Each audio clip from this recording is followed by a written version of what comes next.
Donc le dernier dossier de la conférence, le 4e dossier long pour les D4.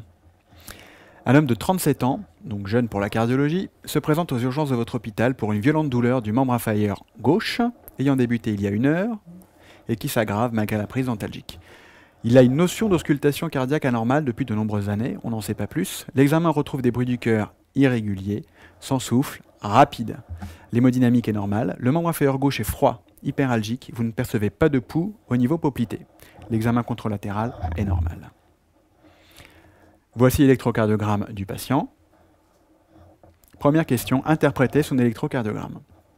Donc pour l'interprétation, on commence toujours par dire si le rythme est régulier et sinusal. Ici, on ne voit pas d'onde P, on voit une trémulation de la ligne isoélectrique, donc a priori un rythme non sinusal, et également irrégulier si on se fie au QRS qu'on voit là. Donc l'onde P n'est pas interprétable pour l'hypertrophie, de même pour l'espace PR. Ensuite les QRS, ils sont fins et leur repolarisation est normale. Donc devant un rythme irrégulier non sinusal à QRS fin, il faut évoquer le diagnostic de fibrillation auriculaire ou fibrillation atriale, ici rapide. On revoit les mots-clés pour l'interprétation. Rythme non sinusal, irrégulier, rapide. Pas d'onde P remplacée par une trémulation de la ligne isoélectrique. QRS fin, repolarisation normale, donc fibrillation auriculaire ou FA rapide. Donc chez ce patient, suspecte d'une ischémie de membre secondaire. Quel est votre diagnostic clinique précis? Donc l'ischémie aiguë du membre inférieur gauche, donc bien préciser le côté, embolique à point de départ cardiaque, surpassage en fibrillation auriculaire. Et il faut bien sûr préciser le niveau, donc c'est au niveau sous-jacent par rapport au dernier pouls perçu, ici c'est poplité, donc il s'agit de l'artère fémorale droite. Ischémie aiguë du membre inférieur droit par atteinte embolique de la fémorale droite, surpassage en ACFA. Donc évidemment, ça fait un diagnostic un petit peu long, mais il faut vraiment préciser tous ces items, la cause, le mécanisme et la localisation précise de l'embolie. Question suivante, quel bilan biologique demandez-vous? Donc évidemment, là, aucun bilan ne doit mettre en retard la prise en charge du patient. Par contre, prélever son bilan, évidemment, peut se faire immédiatement. Donc il faut réaliser un ionogramme sanguin avec urée créatinine sanguine. Le dosage de la créate va permettre de dépister l'insuffisance rénale aiguë, la rhabdomyolyse, on va en reparler. Un bilan d'hémostase complet préopératoire, donc NFS, plaquettes, groupe, Révus, RAI, TPTCA. Un bilan inflammatoire qui va être évidemment inspécifique mais qu'il faudra prélever. Rechercher une rhabdomyolyse, donc doser les enzymes cardiaques et musculaires, donc les CPK, les LDH, le bilan hépatique complet, voire le bilan pancréatique. De mauvais pronostics sont l'acidose lactique dans les formes sévères, donc il faudra idéalement réaliser des gaz du sang et doser sur ces gaz du sang le lactate sanguin. Quel traitement déboutez-vous aux urgences pour ce patient? Donc il s'agit évidemment d'une urgence thérapeutique, le diagnostic est fait par l'examen clinique, donc le patient doit être hospitalisé le plus rapidement possible en réanimation chirurgicale. Le chirurgien vasculaire ou le médecin radiovasculaire d'astreinte et l'anesthésie sont prévenus, le patient est laissé à jeun, on réalise le bilan biologique, le patient est au repos strictoli. En attendant la prise en charge thérapeutique de son ischémie, la mise en condition classique avec un scope ECG, tensionnel de la SAT, de l'état de conscience et de la douleur.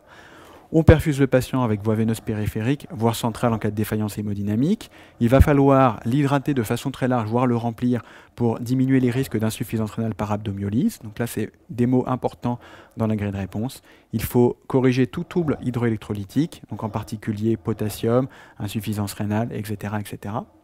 Le reste de la prise en charge devant toute ischémie de membre, c'est un peu comme pour l'infarctus. Il faudra des anticoagulants à dose efficace, de l'oxygène et des antalgiques adaptés au niveau de la douleur. Donc l'anticoagulation à dose efficace par héparine non fractionnée à la seringue électrique pour un TCA entre 2 et 3 fois le témoin. L'oxygénothérapie adaptée à la SAT et à l'état de conscience. Les antalgiques adaptés au niveau de la douleur, a priori des morphiniques. Il faut bien sûr dépister et traiter toute défaillance hémodynamique ou respiratoire. Et pour cela, débuter par un remplissage vasculaire abondant qui peut se faire par le sérum Phi et ce qui va permettre également de prévenir la nécrose tubulaire aiguë, l'insuffisance rénale aiguë chez ces patients. Il faut immobiliser la jambe ischémiée, la réchauffer si possible, faire des soins locaux en attendant l'artériographie qui doit être la plus rapide possible. Cette artériographie, on va en reparler après, va être diagnostique et thérapeutique. Enfin, une dernière chose qu'il faut préciser dès ce stade du dossier, il faut dépister un syndrome des loges, un œdème compressif au niveau de la loge musculaire au niveau du membre, qui est de mauvais pronostic et qu'il faudra traiter de façon chirurgicale par une aponevrotomie. Ce syndrome des loges peut apparaître au moment du diagnostic ou après la revascularisation de l'artère. Quel examen d'imagerie demander? Qu'en attendez-vous? Donc là, évidemment, la réponse n'est pas le Doppler, qui va ne faire que confirmer l'impression clinique. Il faut réaliser en urgence l'artériographie des membres inférieurs, diagnostique et thérapeutique. Elle va préciser le siège de la thrombose, l'existence d'un lit d'aval, le type de la thrombose, est-ce que c'est bien embolique, un arrêt cupuliforme du produit de contraste, ou est-ce que ça va être une artère pathologique. Et à visée thérapeutique, elle va permettre de traiter l'ischémie. Donc le traitement de référence, c'est l'embolectomie rétrograde par la sonde de Fogarty. On va traverser, après une incision au niveau du scarpa, par la sonde, l'occlusion artérielle. Ensuite, le caillot responsable de l'occlusion va être ramené à la surface, ce qui va permettre de revasculariser la jambe. Les autres techniques possibles, c'est la thromboaspiration ou la thrombolyse in situ, qui doivent se discuter au cas par cas, mais le traitement de référence dans les ischémies emboliques reste l'embolectomie. Une artériographie est réalisée dans le même temps, évidemment, en péropératoire et en post-opératoire. Question suivante, l'évolution initiale est satisfaisante. Par contre, le patient se plaint quelque temps après d'une récidive de douleur sur tout le membre inférieur. À l'examen, tension musculaire importante, pouls perçu, mais œdème important de la jambe. Quel est le diagnostic le plus probable? Donc, comme on l'a vu tout à l'heure, il faut suspecter, en l'absence de récidive ischémique, ici c'est le cas puisqu'on a tous les pouls, un syndrome des loges. Donc le syndrome de loge peut apparaître précocement au départ de l'ischémie, mais peut apparaître secondairement après la revascularisation. Donc il s'agit d'une augmentation de la perméabilité vasculaire, ce qui va provoquer un œdème au niveau du muscle de la jambe, de la cuisse ou du mollet. Et comme l'aponévrose musculaire est inextensible à partir d'un certain degré, le seul traitement sera évidemment la chirurgie de décompression. Donc, quel traitement proposer? Justement la chirurgie de décompression, qui est une chirurgie orthopédique et qu'on appelle l'aponévrotomie de décharge, toujours accompagnée d'un traitement antalgique adapté, évidemment. Plus précoce est cette chirurgie d'aponévrotomie et meilleure se fera la fermeture cutanée. L'évolution est par la suite correcte. Par contre, on note l'absence de diurèse depuis que le patient est hospitalisé. Quel est le premier diagnostic à suspecter? Donc, chez ce patient ayant une ischémie aiguë du membre inférieur, ayant eu une artériographie avec injection de produit de contraste iodé, en cas d'anurie, il faut suspecter évidemment une insuffisance rénale aiguë. Cette insuffisance rénale aiguë, la première cause à suspecter est la nécrose tubulaire aiguë. Les facteurs favorisants sont l'ischémie, la reperfusion, avec précipitation au niveau des tubules rénaux de protéines musculaires, et également aggravée par l'injection de produits de contraste. Alors, quels peuvent en être les traitements? Donc simplement, évidemment, sans entrer dans les détails, la première partie du traitement, c'est l'hydratation parentérale large. C'est un traitement préventif et curatif. En cas d'échec de cette, on va dire, d'hyperhydratation, il faudra provoquer une diurèse forcée en ajoutant à ce remplissage des grosses doses de diurétique de l'anse en intraveineux pour relancer la fonction des reins. En cas d'échec, le dernier traitement est évidemment l'épuration extra-rénale de la dialyse. Et normalement, le délai de récupération est de 15 jours à 3 semaines avant de reprendre une diurèse spontanée. Dernière question. Ayant retrouvé la notion d'angine répétée dans l'enfance non traitée, avec à la radiologie des signes de dilatation de l'oreillette gauche, quel diagnostic de valvulopathie suspectez-vous? Donc là, évidemment, on est à la limite du programme de l'internat, mais c'est tout ce qu'il faut savoir sur cette maladie. En cas de rhumatisme articulaire, de dilatation de l'oreillette et de bruit anormal à l'auscultation, il faut suspecter un rétrécissement mitral, rhumatismal, a priori serré, mais ça c'est seule l'échographie qui pourra le dire. Le rétrécissement mitral, donc l'obstacle au remplissage du ventricule gauche par une valve mitrale rhumatismale qui va provoquer en réponse une énorme dilatation de l'oreillette qui est prothrombotique. On va voir à présent quelques images de causes et de conséquences d'embolie au niveau des membres inférieurs, d'ischémie au niveau des membres inférieurs. Ici, la première cause, qui est une cause rare et qui peut donner des ischémies des membres inférieurs, c'est l'anévrisme de l'aorte abdo.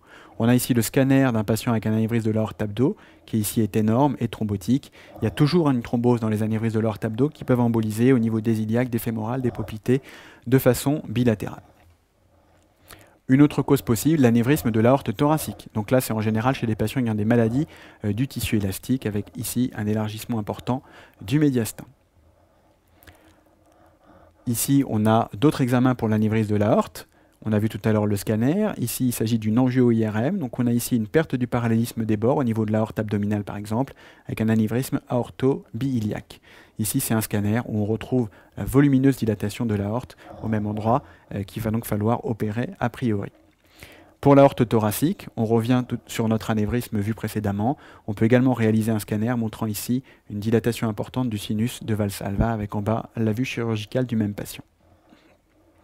La sténose mitrale, donc qui n'est plus au programme de l'internat, mais les seules choses à savoir, c'est que la cause habituelle est rhumatismale, qu'elle donne un défaut d'ouverture de la valve mitrale en diastole, donc il peut y avoir une insuffisance cardiaque diastolique à fonction systolique préservée, une dilatation secondaire de l'oreillette gauche, des passages en arythmie cardiaque fréquents et donc des ischémies, avec a priori point de départ cardiaque et thrombose intra-auriculaire gauche.